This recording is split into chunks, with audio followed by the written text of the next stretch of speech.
Bueno, estamos aquí en esta entrevista con Paul Guerra, que lleva más de 20 años guiando, ha guiado expediciones en Denali, ama guiar Bolivia, lleva muchos años yendo a Everest, ya 3 cumbres allá, y con Alejo Lazzati, un querido amigo que además de acolitarme en muchas montañas y en muchos proyectos, lleva casi 30 años guiando.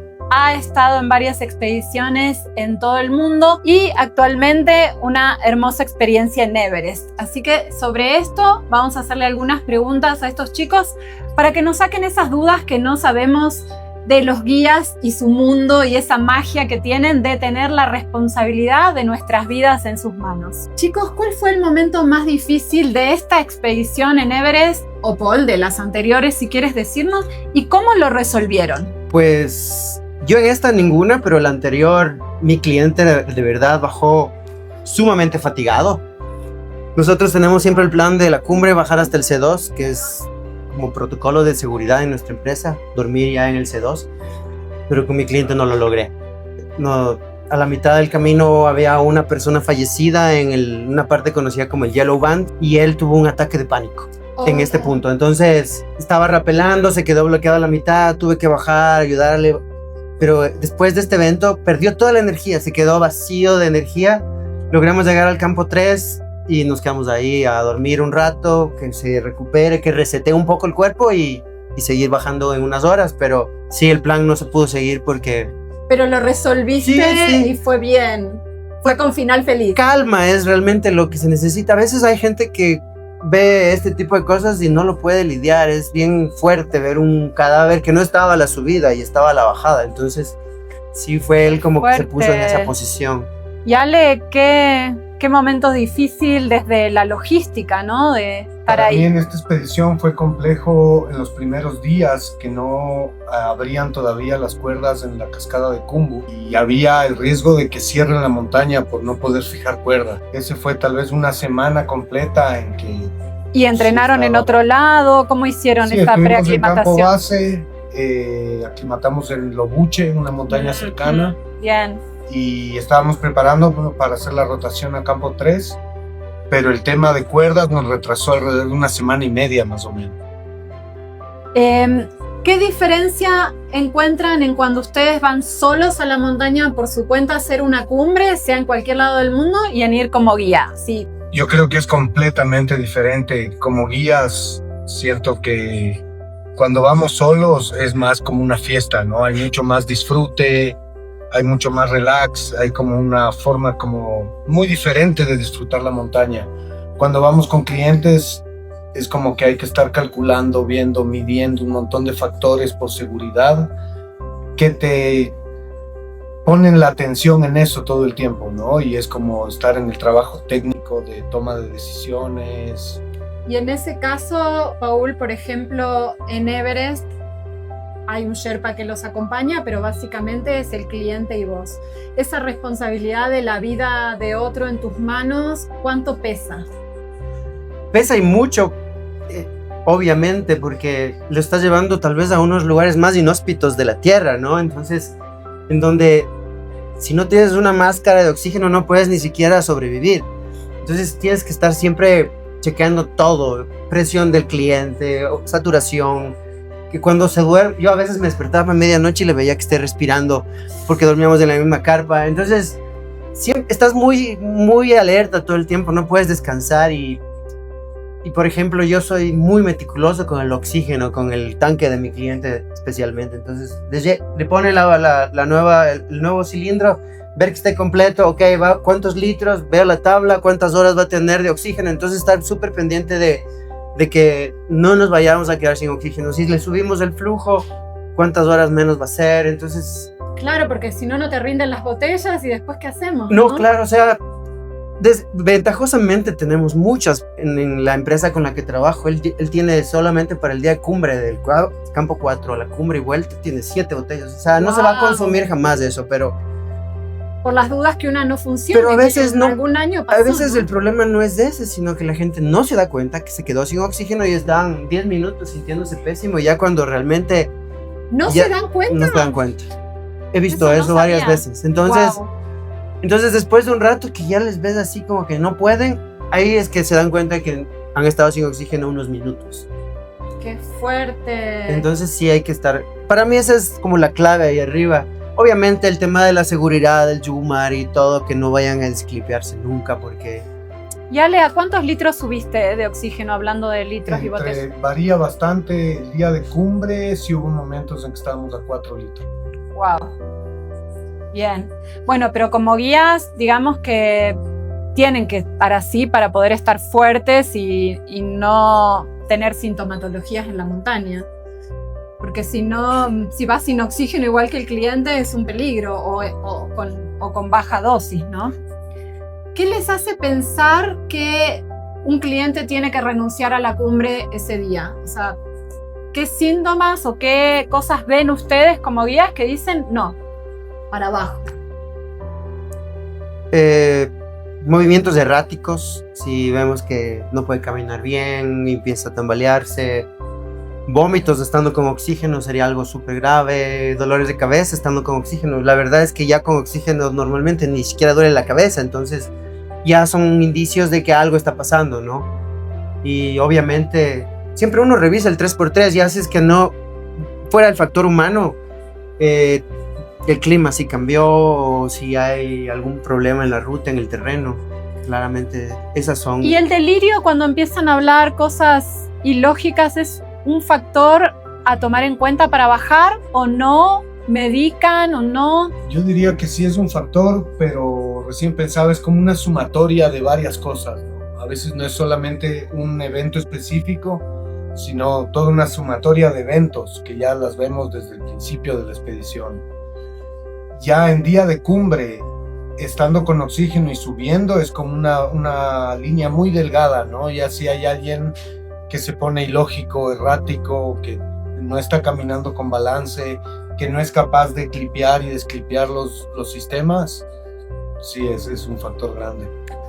Y chicos, ¿cuáles son los errores que más cometen los montañistas? Y no estoy hablando de un turista que no sabe ni ponerse crampones, sino de un montañista que se va al Everest por primera vez con el sueño idílico de cumbre. ¿Con oxígeno o sin oxígeno? Con oxígeno.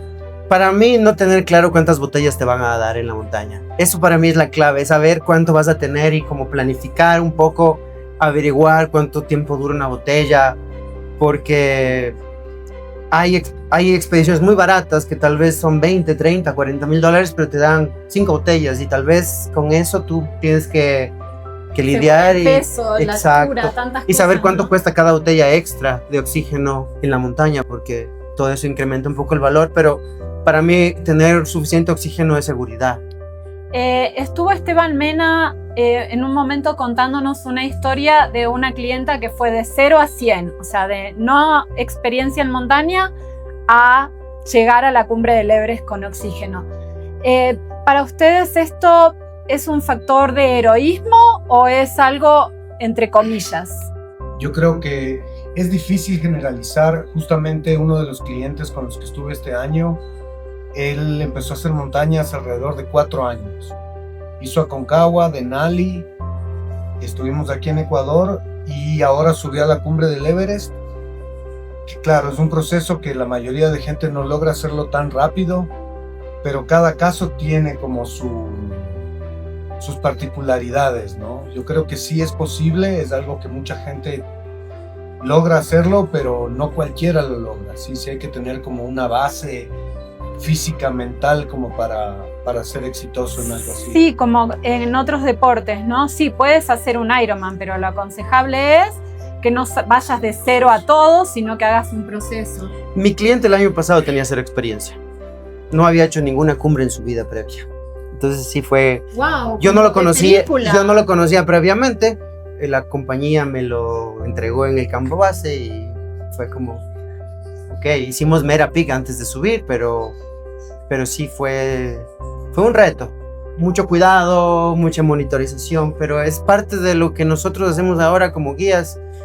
Es parte del mercado que va a Everest. Es gente con mucho dinero que no tiene tiempo para hacer más cosas, ¿no? Entonces, pero sí tiene físico.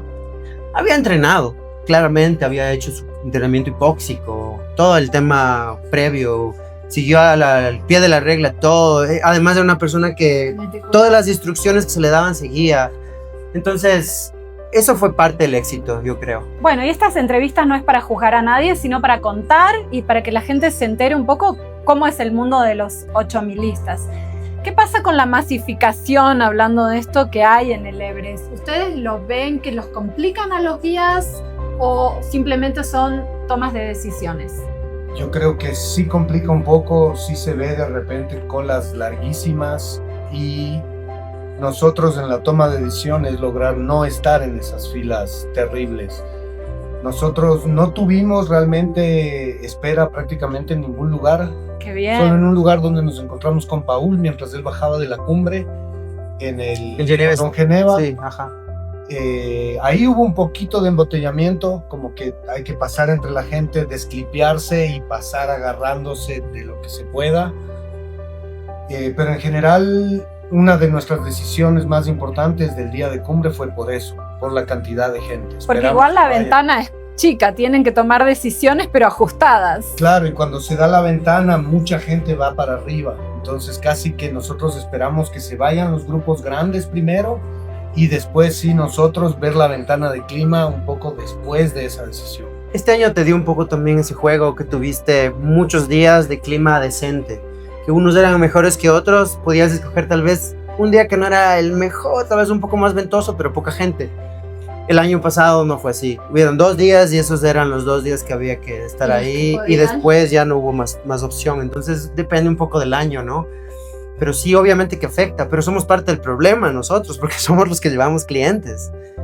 La empresa con la que yo estaba tenía 40 clientes, más 2 Sherpas para cada uno, imagínate toda la cantidad de gente que teníamos metidas ahí, entonces es parte del juego, ¿no? Saber lidiar con eso. ¿Y qué vieron con respecto a lo que se habla de la basura? Porque yo estuve ahí el año pasado y vi como 2 caras. Drones ayudando a bajar basura de los campos altos, las empresas con reglas de cuánto tienen que bajar, cómo bajar, pero se sigue hablando mucho de la basura. Yo creo que hay 2 partes en la montaña claras, ¿no? Campo 4 es un lugar inhóspito, hostil para la vida, complicadísimo, vientos de 100 kilómetros por hora. Aclaramos que es 7900. Exactamente. ¿No? Entonces, lo que pasa allá es bien complejo. A veces uno sube carpas, las carpas se destruyen, viene la nieve encima y ves los flecos de las carpas por debajo. Si hay basura, la verdad es que es un basurero terrible. Para más abajo, yo creo que la montaña es bastante más limpia, en mi punto de vista. Sí, yo pienso igual. Hasta Campo 3 se ve bastante bien. Se ve de repente la basurita pequeña, ¿no? De la gente que come un caramelo, cosas así. Pero en Campo 4 sí se ve acumulación. Es un mundo bien diferente ahí. Sí. Es que también las condiciones, ¿no? Yo ahora pensé siempre, me di cuenta en carne propia, ¿no? Lo duro del Campo 4, lo que es estar ahí con vientos fuertes y hacer cualquier cosa es muy complejo. Sí, hablábamos también con Marcelo Segovia de cómo te cuesta ayudar a otros en esos momentos en los que estás en la zona de la muerte, ¿no? Él decía, se me cayó un guante y otros que estaban ahí lo vieron pasar lentamente al lado de ellos, pero no tuvieron reacción. Y él dice, yo tampoco la hubiese tenido. Y más estando sin oxígeno. Claro, desde la perspectiva de él, sin oxígeno es mucho más fuerte aún. Depende un poco de la situación. Yo creo que si eran clientes, todas esas personas que vieron, obviamente no iban a ayudar en nada, pero si tal vez era un Sherpa o alguien un poco más hábil, sí hubiera podido darle una mano. Yo creo que sí se puede, pero depende de quién. Es una brecha difícil, sí. ¿no? En estos días alguien sobrevivió, un Sherpa, 10 días en Everest, lo encuentra un dron, no sé cómo fue muy bien la historia, pero logra sobrevivir por el Khumbu. O sea, es extraordinario, ¿verdad? Eso justo hablábamos ahora, que no sabemos ni por dónde pasó, porque ya habían quitado las escaleras del Khumbu, ya habían quitado las cuerdas del Khumbu. Y las escaleras eran de, ¿cuántos metros? 7 metros. ¿Cómo cruzó esa grieta? Supongo que encontró otro paso, no sabemos. Muy difícil. Sí, un milagro realmente. Un milagro. Bueno, y hablando del romanticismo ahora, no tanto de toda la logística detrás, ¿qué es la imagen que no se les va a borrar de su retina de un 8000? Para mí, creo que las imágenes del campo 4. Sí. Amaneceres, Después de hacer atardeceres. cumbre, no hubo viento. Bajamos y al acercarnos a campo 4, una hora antes tal vez, empezó un viento muy, muy fuerte. Y creo que la vista que teníamos hacia abajo del campo 4 y el viento llevándose carpas, Wow. tal vez esa imagen, ¿no? De el Lhotse atrás, el campo 4. ¿Y en tu caso? Para mí el primer año, cuando estábamos llegando a la Cumbre Sur, estaba amaneciendo y se podía ver el Makalu, el Lhotse, toda la cordillera. Yo no lloro en las cumbres, no soy muy sentimental, pero en ese momento se me fueron las lágrimas y esa imagen nunca me la va a sacar de la Es cabeza. una vista sí. clásica. Sí, es claro, brutal, sí. o sea, y llegas y después ves la arista cimera y entonces es como que está ahí al lado y esa emoción de llegar a la cumbre y de estar ahí recién te das cuenta que estás muy cerca. Hasta llegar a ese punto estás como, todavía me falta. Bueno, y la última, chicos, para los dos.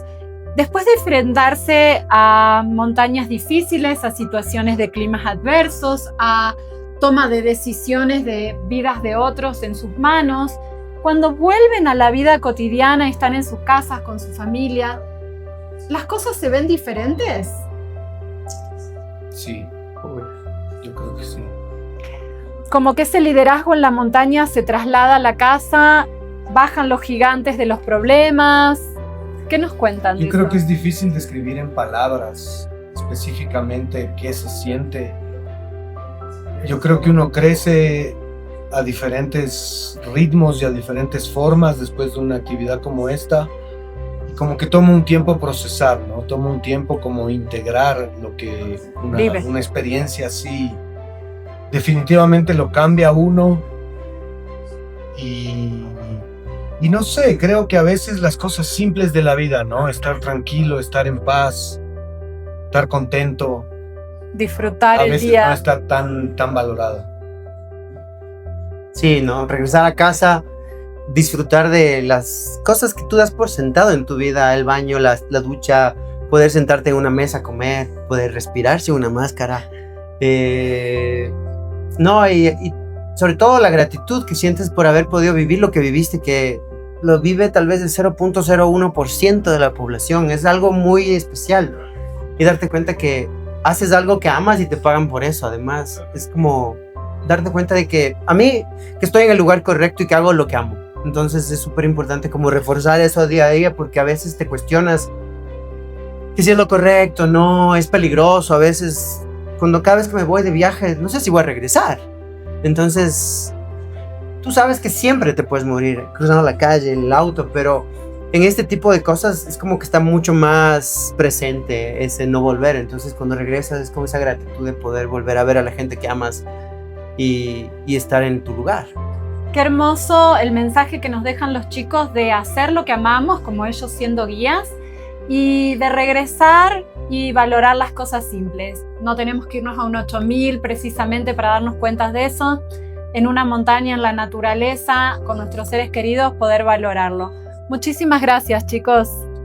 A los dos. Gracias. Namaste. Gracias. Namaste.